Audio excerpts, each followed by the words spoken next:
sir. Get out. Let's go.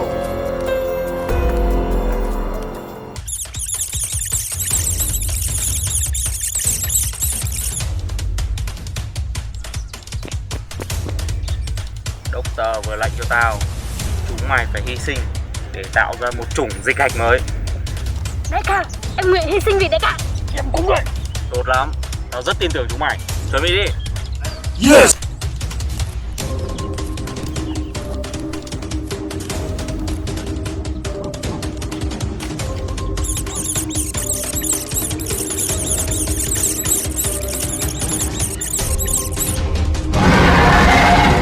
Tốt lắm, hãy mau đi đi.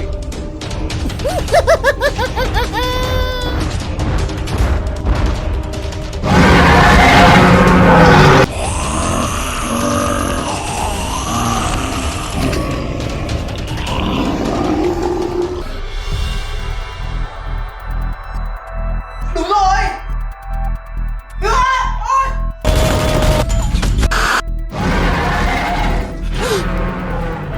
Zombie, nhìn đó, xảy ra chuyện lớn rồi. Cảnh sát, chúng ta phải lên đường cứu thế giới thôi. Let's go. Cảnh sát, hành động thôi.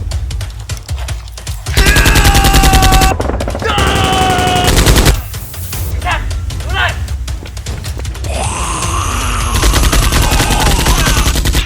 Người nhện, cậu xử lý cái kia đi, để tôi hướng này.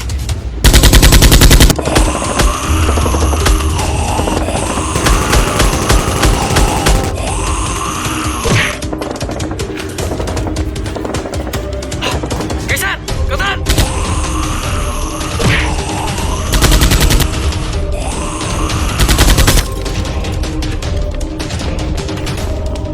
Nhìn đó, hướng này, còn tôi hướng này.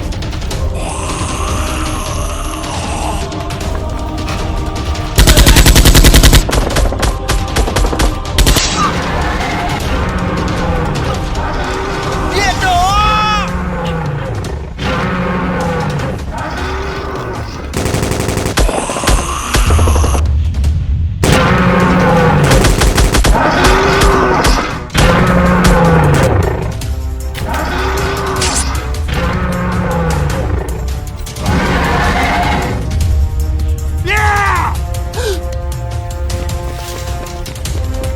Cảnh sát.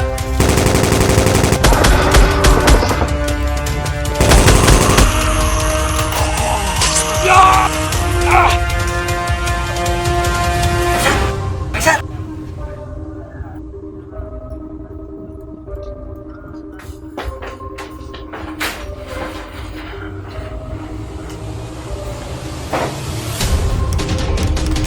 Điện danh, đừng xuống đâu cậu.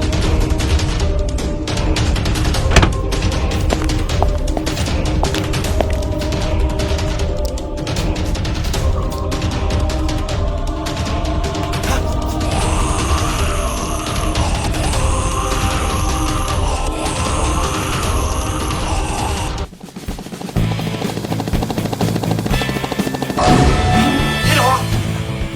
Cách nào tiêu diệt tất cả các đám zombie thì không điện xanh. Có rồi, chính là thứ này.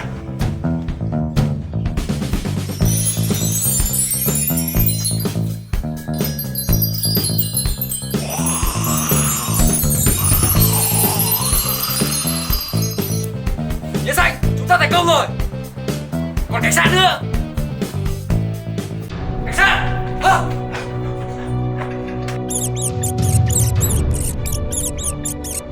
Đông tàu. Mọi chuyện sao rồi? Từ Đông tàu, chúng ta đã thất bại. Chuẩn bị kế hoạch B.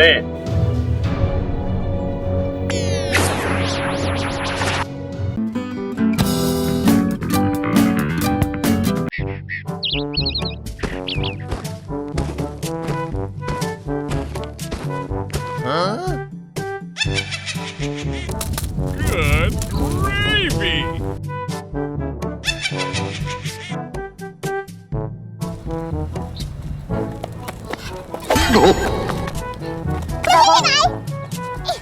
Ai à?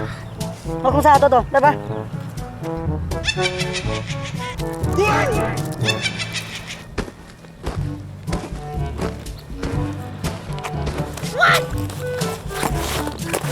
Nope. Nope. What the hell is going on? Oh no. Ok, đi rồi. Đi rồi. Rồi. Hả ra anh thích tôi à? Sao con níu kéo mà? Mày đi theo tao đúng không? No, please. Không có. Của tao biết là tao mới rút tao nó làm rồi đấy. Đuôi ba tầm táo nhá. Bây giờ cái gì này? Mày cái gì đi chứ? Oh. Kìa. Giữ lại. Giữ lại của nó, giữ lại. Không phải việc của nó, việc của tôi. Nó là việc của tôi. Nó là việc của tôi. Rõ ràng là mày vừa đánh nó xong. Việc của tao. Mày nhầm người đấy, đây là việc của tao. À thì chúng mày cho đồng với nhau phải không? Cút. I'm gonna pump you full of lead. Mày nhớ vào tao. Bullshit. Em không sao không? Đây tiền em đây. Đến là đủ chưa? Đúng rồi anh ơi. Đi.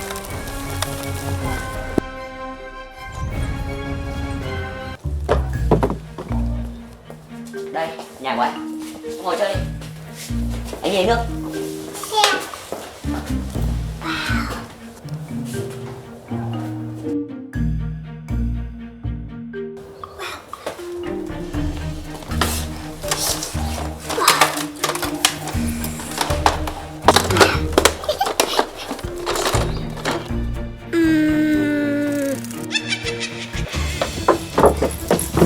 Hey. Oh. Cho mày. Hey, what happened? Xuống rồi. Bị nó lừa rồi. Lấy hết súng rồi. Good gravy. Hai đứa trong đầu nó lấy hết tiền của em. Nó đánh em nữa. Tiền của ai? Tiền của anh. Mày ngu. Thua đâu? Nói kia đi cả.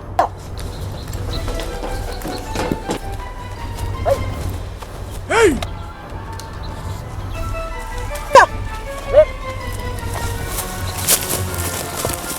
Con danh này. Con danh này chắc là lấy súng của anh. Này, tiền đâu? Tất cả tiền đây. Lấy súng này ở đâu? Wow. Cái của cái anh cao này nè. Cao. Cảm ơn. Đại ca thấy con này ngon không? Em mình đại ca luôn. Được đấy. What's up?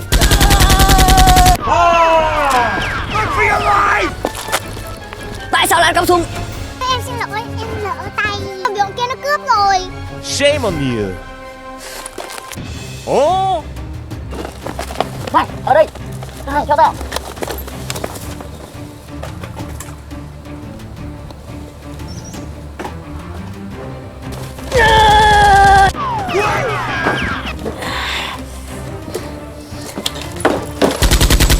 Combine's gonna feel the squeeze.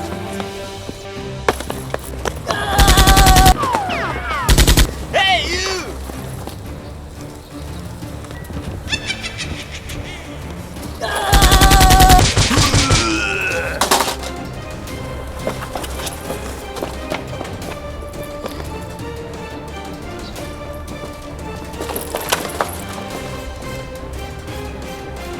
Psst, over here.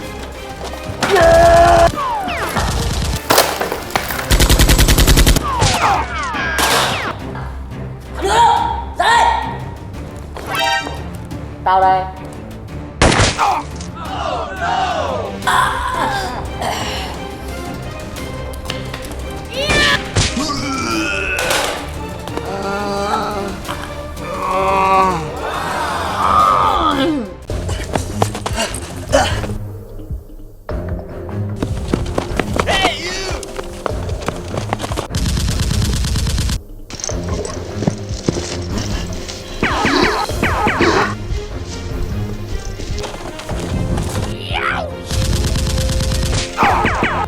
My leg! Ah! My leg!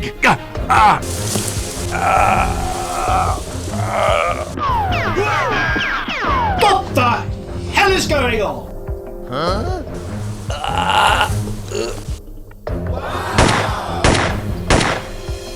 Hey, you! Hey! Hey, you! Is somebody up there? Help me! Help! Shame on you!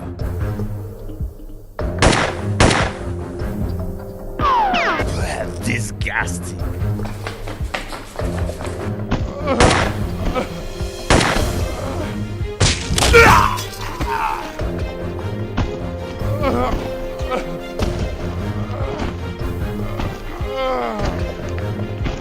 My leg! Ah! My leg! Ah! My gut! Ah! No way! Oh, pretty please!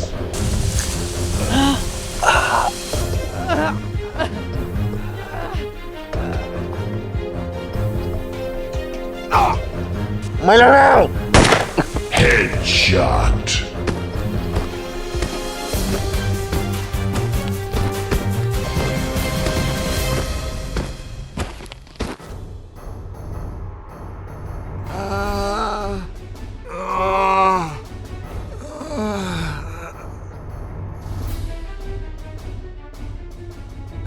What's up?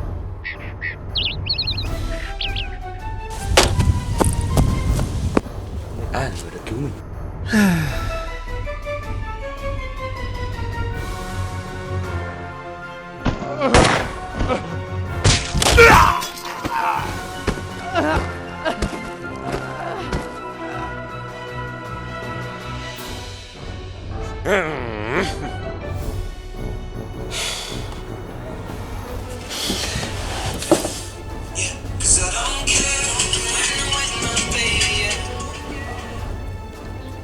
Alo.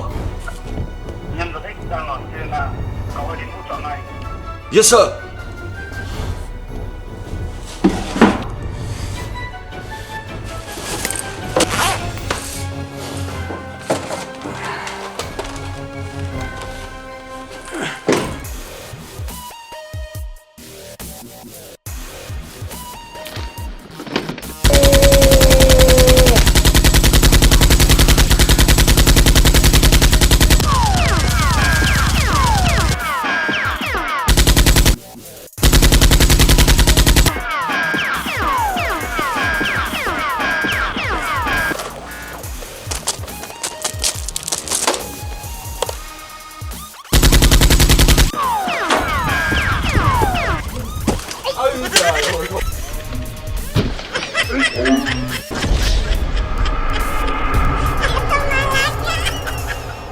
Oh, man!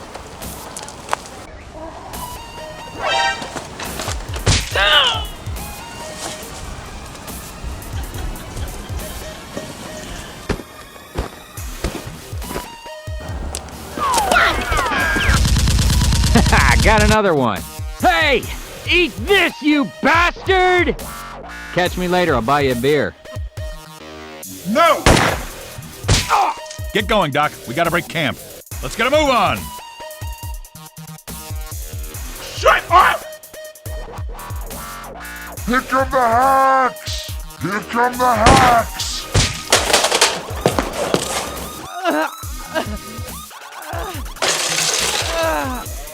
Headshot!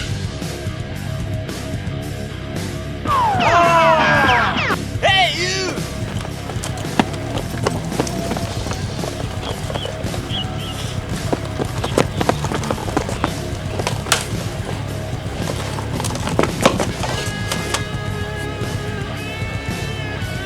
Đại ca, sao bây giờ? I got another one.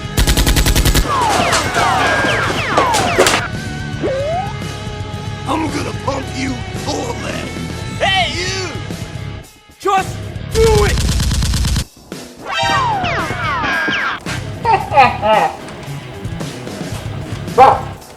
Yeah!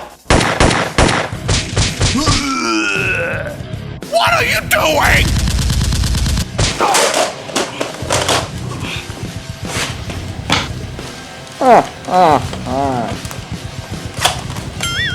Bỏ xuống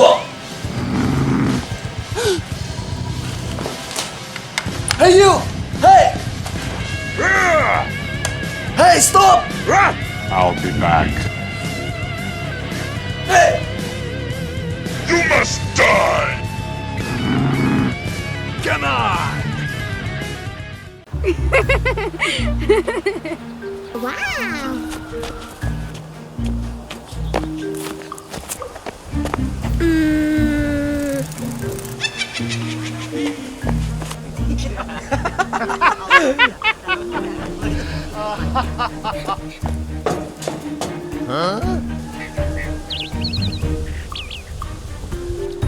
Uh-oh.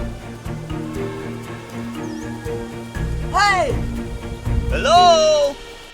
Hello?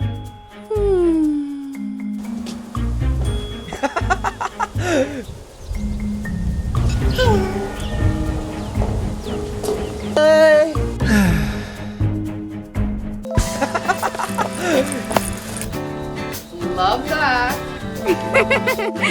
Anh chả hiểu em gì cả. Chia tay đi.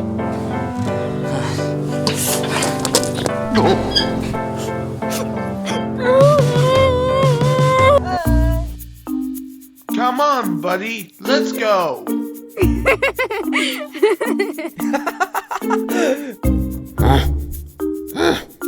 Hoan, giới thiệu với chú, đây là người của anh mới quen được đấy.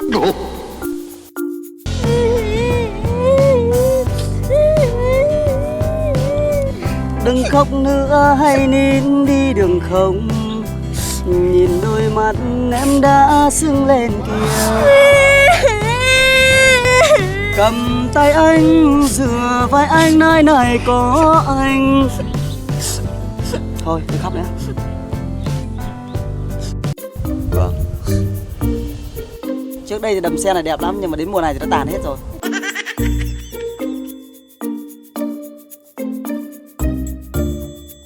Bọn anh sắp kết hôn, chú nhớ đi về quả cho anh nhá. Ok anh. Nhớ báo sớm nha em nhá. Anh ngồi đây nhá. Em đi có việc chút. Oh! What's wrong?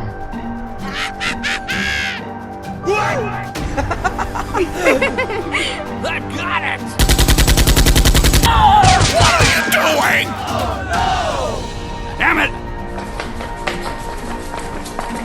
Hey, you! No! No! Đứng lại! Ah! Lại! Anh Hoan. Anh Hoan. Anh tỉnh dậy đi. Tỉnh dậy đi.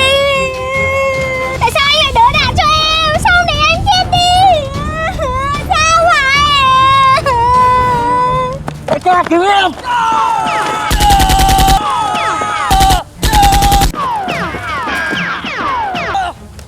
Tao sẽ giết hết luôn chúng mày! Lũ khốn đứng lại! Run for your life! Lũ khốn đứng lại!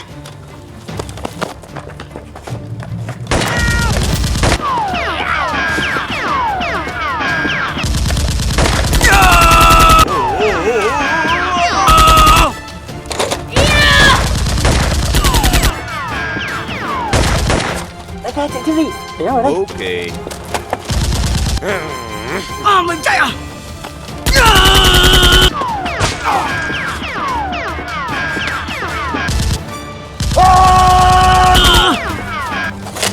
Đại ca! Mùi mẫn quá. Đại ca em đến đây! Chết rồi!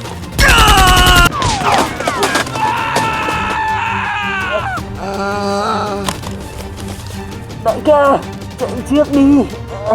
On our way!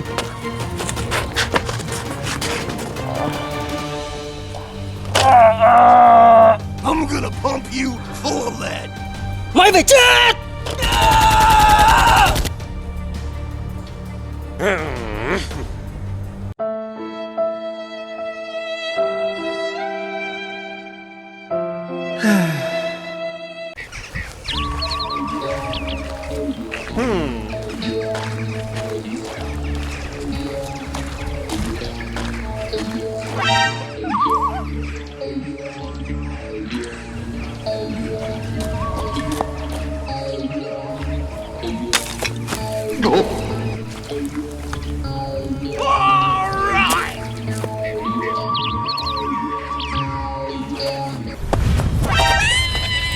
em chữa đây. Tại sao? Thả ra. Thả ra. Thả ra. Chị tha tôi ra. Không. Oh no, you're not the man I thought you were. Anh đừng tìm tôi nữa. Nope. Thả ra. Nope.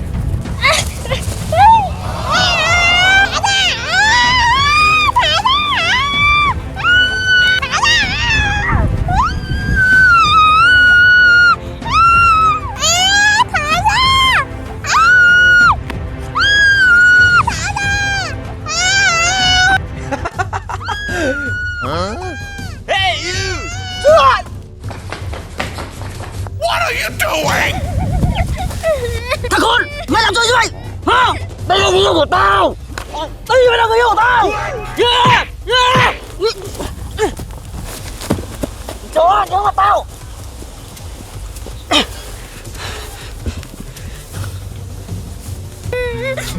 Làm sao không? Thôi đừng khóc nữa. Sao nó vẫn tìm em? Em không biết. Nếu em còn gặp nó nữa thì báo luôn cho anh.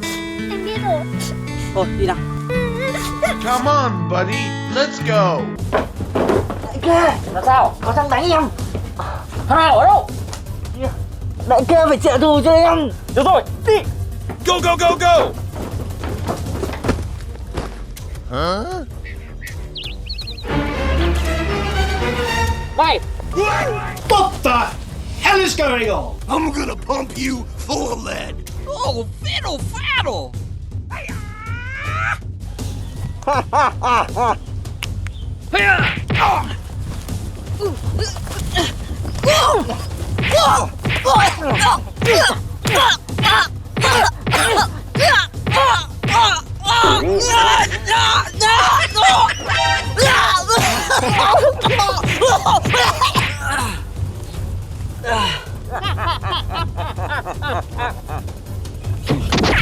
Hey, you! Huh? Ở đâu không? Nani?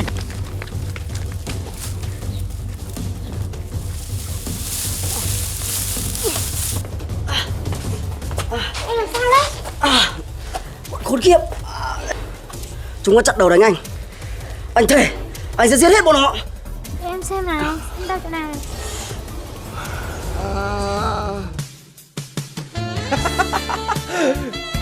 Oh, baby. I love you.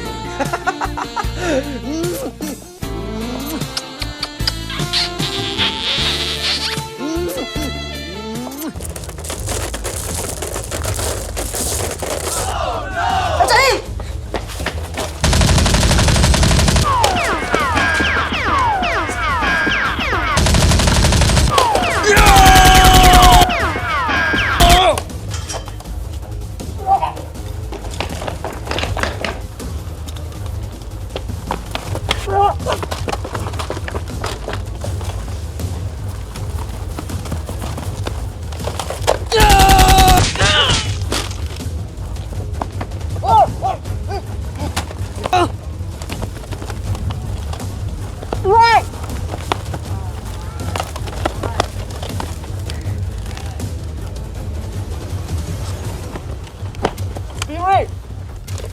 Go, go, go, go!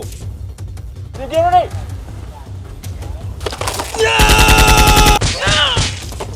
No.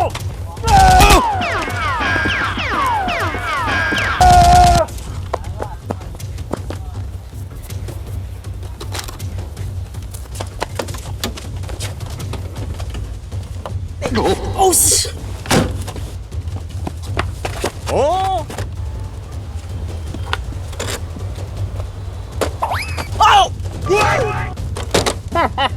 Thằng xanh này.